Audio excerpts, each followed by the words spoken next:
J'avais 9 élèves qui avaient le Covid, on n'a pas fermé les classes. Moi, j'ai dû me mettre en grève moi-même et claquer mon salaire, en fait, pour protéger aussi ma classe.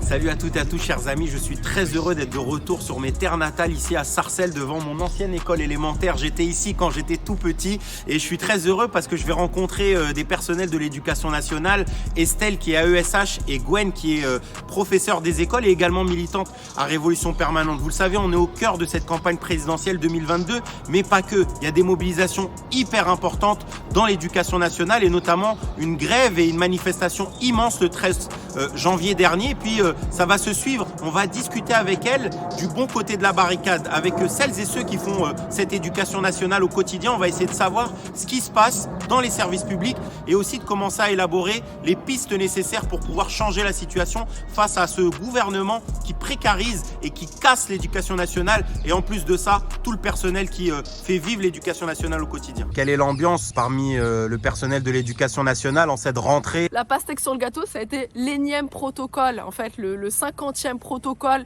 qui nous a envoyé le dimanche soir avant la rentrée. Alors c'est un protocole ibizien, hein, ça on l'a su après. Le niveau de mépris, en fait, il est insupportable.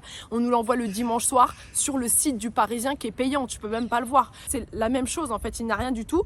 Il y a juste ouvrez les fenêtres, pas de moyens matériels en plus, pas de baisse d'effectifs, pas de moyens humains, en fait, pour nous remplacer. Pour nous, dans les écoles primaires, on n'a pas de personnel. En fait, on a zéro personnel pour gérer la crise. Le virus, il a beaucoup circulé chez nous. Ma mère a été hospitalisée à cause du Covid.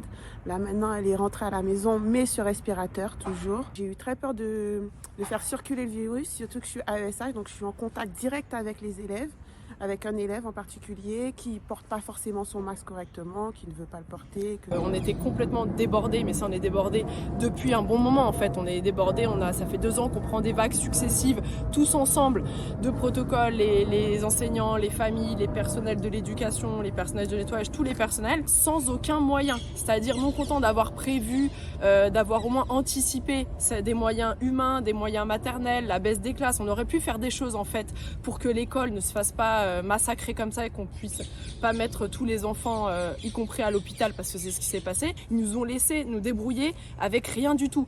Les profs, on n'en peut plus, c'est une grève d'épuisement. Ça fait des années qu'on est épuisés.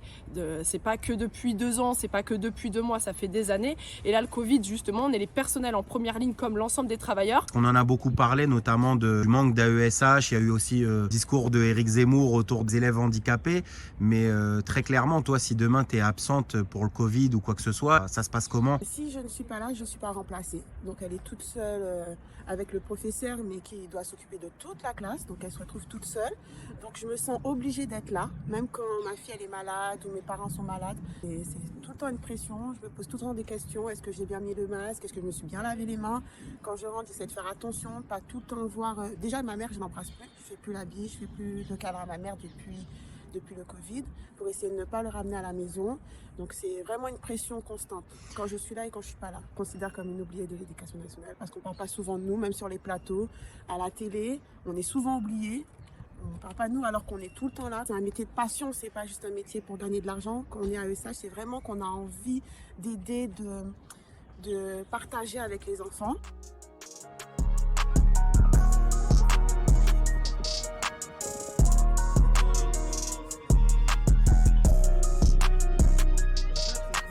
Le Covid, c'est un révélateur, si je peux dire de cette manière-là. Mais on voit qu'il y a un truc beaucoup plus profond. Quelles sont vos revendications en gros au quotidien? Ouais, en fait, effectivement, là, il y a une situation qui est révélée par le Covid. C'est exactement ça. C'est un révélateur d'une situation qui est catastrophique depuis bien longtemps. Enfin, la casse du service public, la casse de l'école publique, c'est quelque chose qui date d'il y a un bon moment. Hein. On a eu beaucoup d'attaques au fil des années, mais sur les 5 dernières années, enfin, le quinquennat de Blanquer, enfin, je sais pas si je voudrais résumer en tant que prof, hein, quelque chose qui parle des profs. En 2 mots, ça serait Christine Renon, tu vois, si tu voulais illustrer, en fait, le niveau, non seulement de mépris, mais le niveau de violence. Cette collègue, en fait, cette directrice qui s'est suicidée sur son lieu de travail, Ça a révélé en fait un mépris extraordinaire, un malaise, etc. Et vraiment le désir en fait de casser au fur et à mesure l'école. On est à la fin du quinquennat de Macron et on a subi que des attaques successives en fait depuis les 5 années. Ça veut dire dès le début du quinquennat, tu as eu Blanquer qui a attaqué avec Parcoursup sur les lycées, les réformes du lycée. Actuellement, il y a la loi RIAC en fait sur le premier degré. Ça parle aux autres travailleurs en fait. Quand tu veux casser le service public, tu fais en sorte d'avoir moins de moyens, de mettre les gens en précarité. On a énormément de personnes qui sont contractualisées.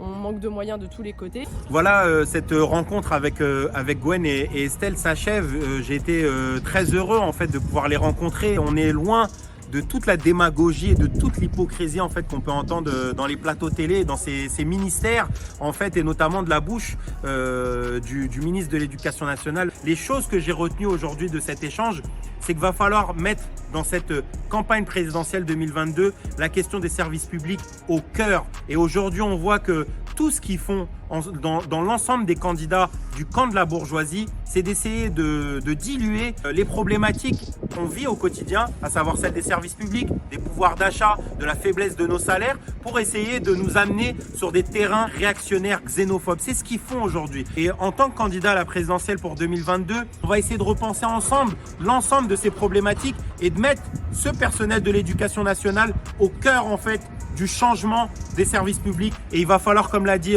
notamment Gwen et Estelle, être main dans la main entre travailleuses et travailleurs, que ce soit des parents d'élèves, mais également du côté de l'école, avec les professeurs, les AESH, les AED et autres. Les amis, pour 2022, on est ensemble et je vous invite vivement à soutenir ma candidature et à faire en sorte que cette parole du terrain, cette parole de celles et ceux qui font vivre le service public au quotidien, celles et ceux qui sont du côté de la barricade, ceux qui souffrent, qui galèrent à la fin du mois, et ben cette voix-là, elle puisse être entendue et qu'on mette la misère à tous ces bourgeois, ces Macron, ces Zemmour, ces Le Pen et toutes celles et ceux qui ne rêvent que d'une seule chose, c'est de nous exploiter, de nous opprimer encore plus. Et en 2022, on ne les laissera pas faire.